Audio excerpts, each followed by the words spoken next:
Good morning, good morning, good morning, everyone. Welcome to another episode of Spilling Tea. I'm your host, Tiffany Daniels. We are going back to that horrible world known as the JRC, but before we do, the usual disclaimers. It's been interesting this morning, folks, because I was going to make sure I actually made that the place is clean, right? Obviously, you've all seen it when it's not so clean. It usually follows my depressive cycles. Well, I'm working myself out of that, but funny thing, when you come up to clean the kitchen, look around the kitchen, you see nothing needs to be clean. Then you're just kind of throwing your hands, well, now what am I supposed to do with my time? All right, folks, to the disclaimers, but before we do, I got to get this computer plugged in. Because you know me, I like to do all of these at once within the same time frame so I can do that wonderful thing called sleep. And in a particular week that's going to be right before I do it live, I try to get 14 videos done ahead of time so that all I need to worry about is blowing off some steam on the open chats, all right? Which, as we all know, are always not planned out ahead, spontaneous, and weird, with links that only a autistic or otherwise neurodivergent person can understand. Right? Okay, folks. If you are unfamiliar with the Stop the Shocks campaign or the campaign against the troubled teen industry, you're going to find all the pertinent links right there in the description box. Please, in particular, take note of the article written by NeuroClastic, a small non for profit started by autistics for autistics. In it, they interviewed over 900 ABA professionals in regards to the JRC's so called Behavior Modification Program. The Judge Rotenberg Educational Center doesn't want you to read that article so much. They threatened NeuroClastic with a defamation lawsuit if they did not remove it from the website. Well, folks, NeuroClastic has refused. You know the drill. Please read the article. Share it on all your social media. Also included in there is NeuroClastic's public statement in regards to the defamation lawsuit threat, as well as a link to their GoFundMe. We are crowdfunding just in case the JRC actually sees through with their threat.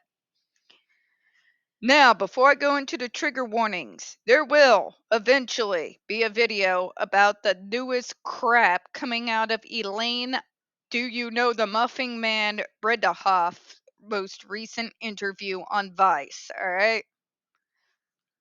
There will be a response video because I'm not so much infuriated as I'm just nauseated by that special level of stupid. We all know how I feel about bullshit, right? Okay. Trigger warnings, folks. When we discuss places like the Judge Rotenberg Educational Center and Agape Boarding School for Boys, you're going to hear vivid descriptions of and catch clips of surveillance footage of people with mental health issues and disabled people being tortured and abused. If you got young children present, please utilize the headphones. Trigger warning 2. This channel is marked not for kids for a reason. We use profanity on occasion and speak on dark subjects. If your child is 16 and younger and they are watching this, very obviously, parental supervision is very much advised, alright? So, where we left off yesterday with my multitude of short vids. With respect to the news article referred to by the commenter, FDA cited it solely with the respect to our assessment of the state of the art to support the fact that one of the pioneers of ESDs publicly repudiated contingent shock for a lack of effectiveness, and not as part of our determination that the evidence fails to establish ESD effectiveness. In other words, the reason why they were quoting that particular article in their final ban here, let me make it real simple for you. One of the earliest cheerleaders and supporters of Dr. Matthew Israel was Dr. Lovell. Dr. Lovell, who, like most of us who tend to side on the side of science, noticing the data that there is no actual real effectiveness in regards to skin shock for behavior modification, simply because whatever so-called positive changes that come to the forefront tend to disappear when the threat is removed. These are the same things that torturers found out in the Middle Ages. They still did it, but you see my point, right? That's why in the modern world, we know that any information that has been garnered from an individual who has been tortured can be considered absolutely useless. Because you're going to say whatever the person is torturing you is telling you to say to make the pain stop. All right? But what happens when they're not being tortured and nowhere near the place where they were being tortured at? You know, you know. The fact of the matter is, he may have been Dr. Matthews Israel's cheerleaders and main supporters and even a mentor at one point in time. But his opinions changed as the facts changed. As it became more than evident that skin shock as a form of behavioral modification program does not work in the long term, nor does using it have any so-called lifelong changes after the device has been removed. That is why he repudiated this view. And we've got decades of data from multiple different treatment programs and medical plans to back up his point. Okay? It matters that one of the biggest mentors and cheerleaders for Dr. Matthew Israel repudiated his former stance in light of the new information and science that was available to him at the time. That is how science and medicine is supposed to work. Okay? Now, to say but that weighted heavy on the FDA's decision. No, they brought up their point in regards to Dr. Lovell in order to be able to show that someone who previously sang Matthew Israel's praises in regard to this program retracted when new information became available. One of his biggest cheerleaders, no less. His opinion is relevant in spite of being now at least a couple of decades old, because it tears apart this narrative that the JRC has been trying to build, that they're on the cutting edge of science and mental health and developmental disability treatment. They're not. The fact that a dinosaur like Lovell, of all goddamn people, was able to see, with the evidence coming in, the barbaric garbage this treatment actually is, should speak volumes. It's relevant because the JRC made it relevant when they cited one of Lovell's articles from the goddamn 60s in order to support their insanity. That opened the door for us advocates to bring up the fact and provide the receipts that one of his biggest cheerleaders later repudiated the claims of so-called ESD effectiveness.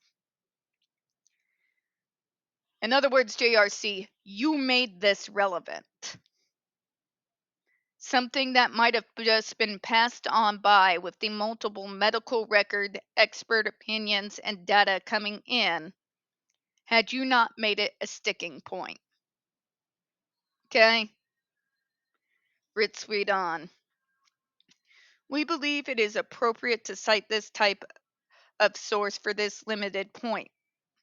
Further, FDA notes that the commenter elsewhere implores FDA to heed views presented in a newspaper, including speculation by Dr. Israel, in an attempt to make a point regarding the SD effectiveness and lack of effectiveness of alternatives.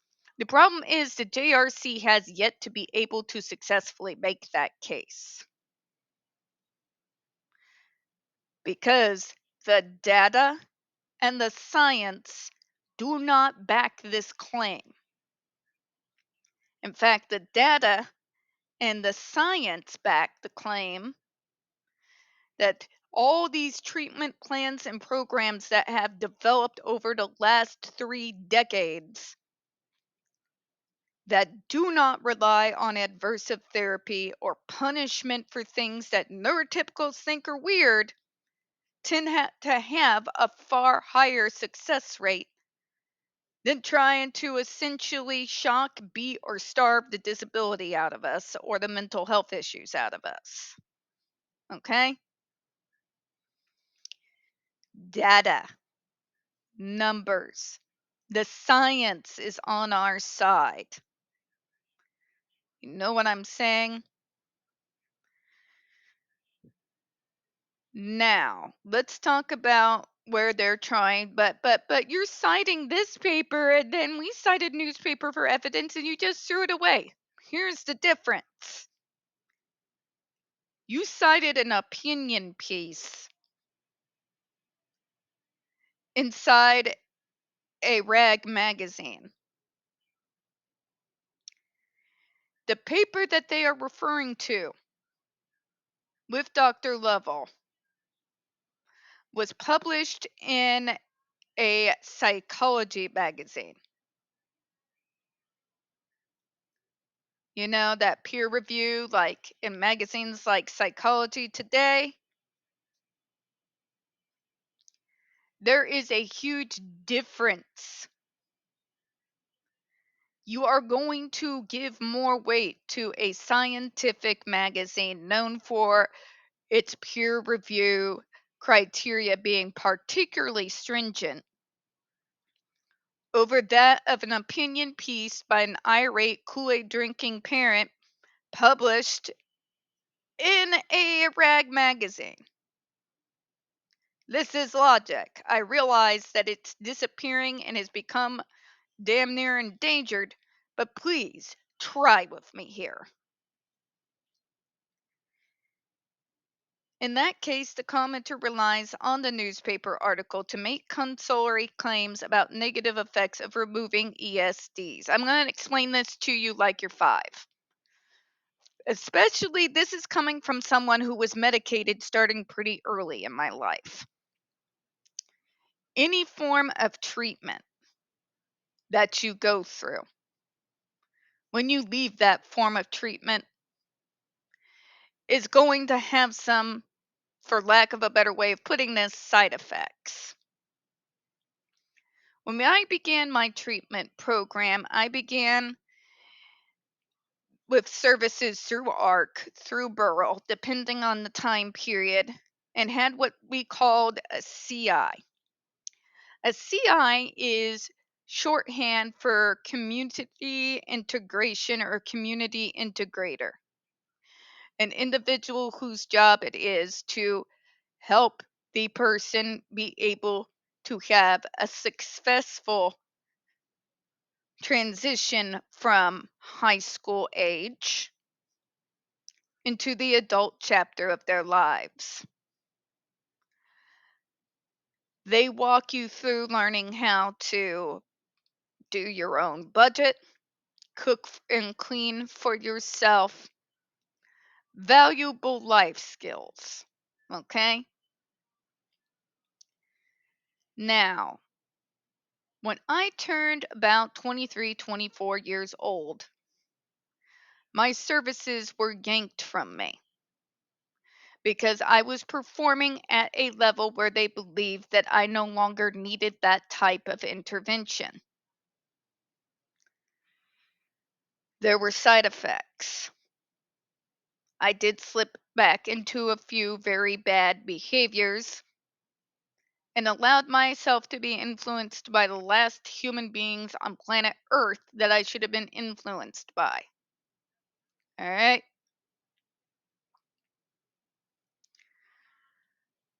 That being said, though, in spite of the side effects and how that affected me in my life at the time when those services were removed from me, it was time. Okay. And obviously, I haven't done that bad for myself. I mean, my new candelabra there, you can kind of see the tail end of it. I got my rug, an apartment I've been able to maintain for 8 goddamn years, right? Any treatment that you stop, whether it's you switch medication, whether you lose a service that you may no longer need, there's going to be ramifications, particularly if the person in question is neurodivergent, because we all know how much we like change. Even if it's a logical change, we don't like it, we don't deal well with it. Obviously, there's going to be some ramifications there.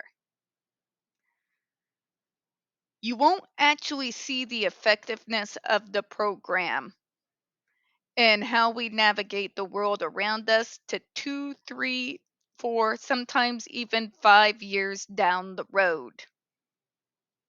At which point you draw back, you take a look at things, see if maybe a CI might need to come back in at least for a little while or not, or whether there's other out in the community supports they want you to start reaching out to outside of the regular service system. Okay? It is beyond naive to believe that anything switching inside of any medical program or plan or education plan is not going to have some downsides. That is not reality.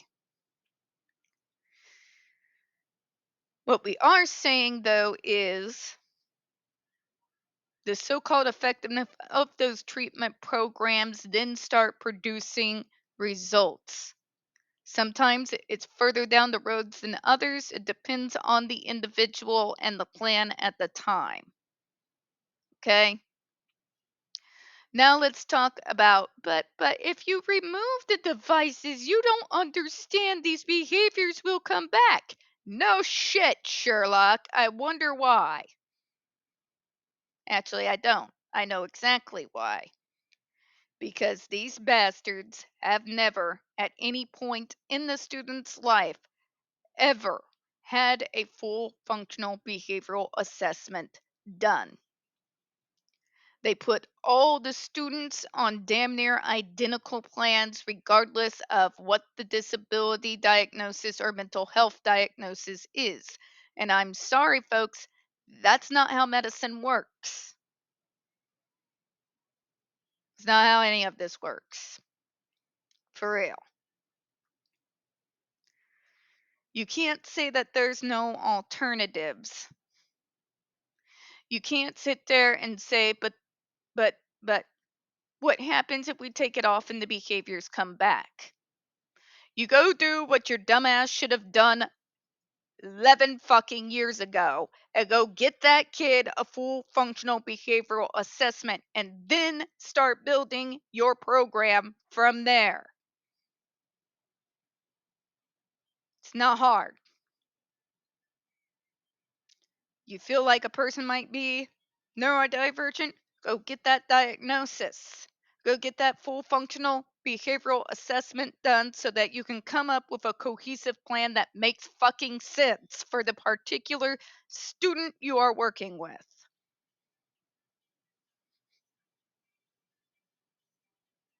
You know?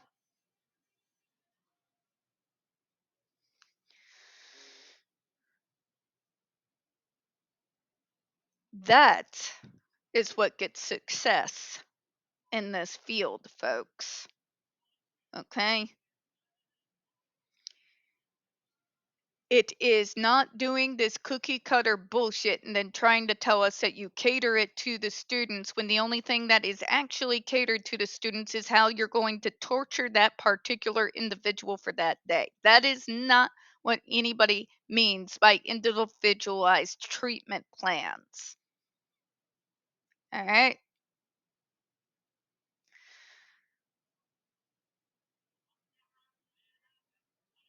If you do a treatment plan with no adversive therapy, but with a full functional assessment beginning as your base, and then you work with the students. Hear me, folks, big word, with the students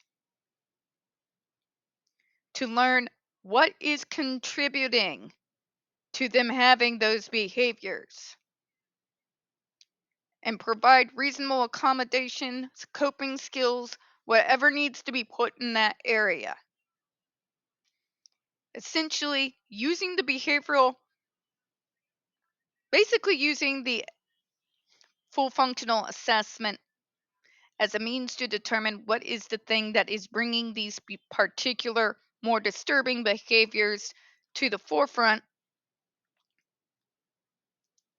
so that you can actually deal with the problem at the root cause, you are more likely to have success because you're dealing with the problem. The JRC sitting there saying, but there will be all these repercussions if you take them off the device, knows their own damn argument. If the device is not going to provide a lifetime of results of positive changes, why the hell are we even having this conversation in the first place? But let's finish up, shall we?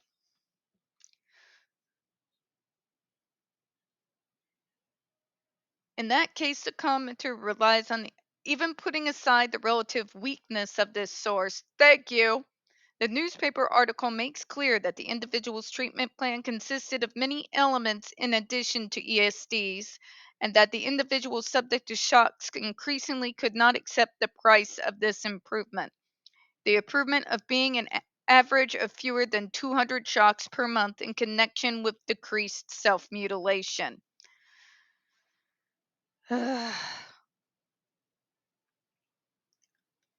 You just can't accept the price of getting better. You don't want to get better, Tiff. No, Karen, there is no fucking getting better. I deal in facts and reality, not fantasyland bullshit blown up my ass by people like the JRC. Okay? I am what I am. I am an autistic.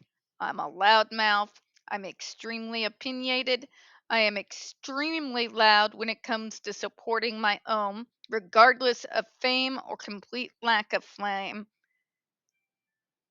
I am who I am. There is no cure for it. All right?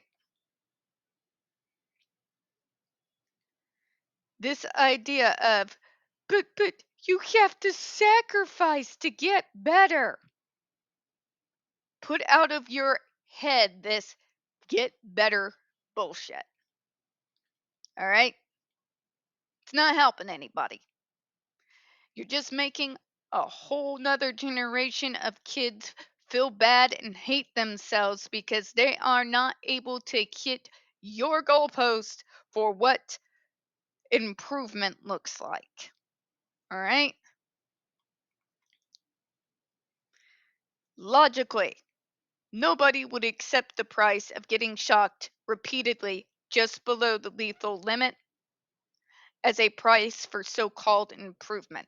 Literally fucking no one.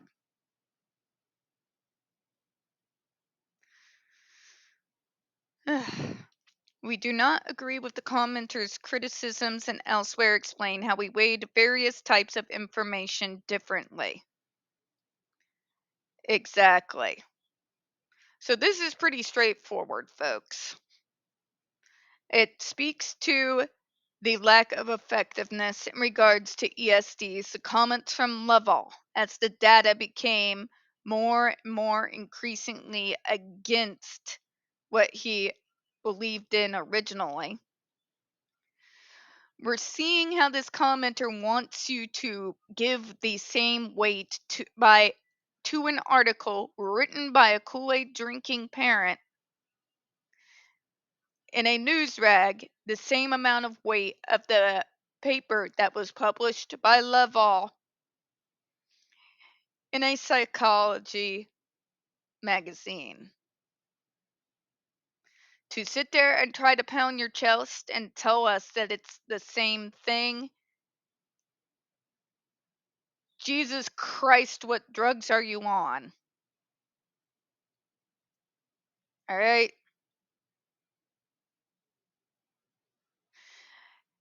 And of course, because they can't help themselves, they're going to throw in self mutilation.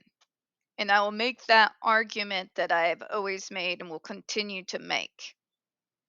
We are targeted because of the forms of self harm and self abuse take in us. The banging of the head or the slamming of the head into a brush, the cutting, the bruising, the eye gouging, what have you. What's never addressed or called self harm or self mutilation, if you will, in some cases, are drug addictions. You could argue that with all the information we have out in the world about different drugs and the price people pay who get addicted to them, that drugs is a form of self harm. Alcohol is a form of self harm. You can argue that, and I think you'd be right on the money. Because some people do use drugs and alcohol as a means of self harm, but they don't get the same stigma that the forms of self harm takes with us neurodivergents, because these are particular forms of self abuse and self harm that society has accepted as normal.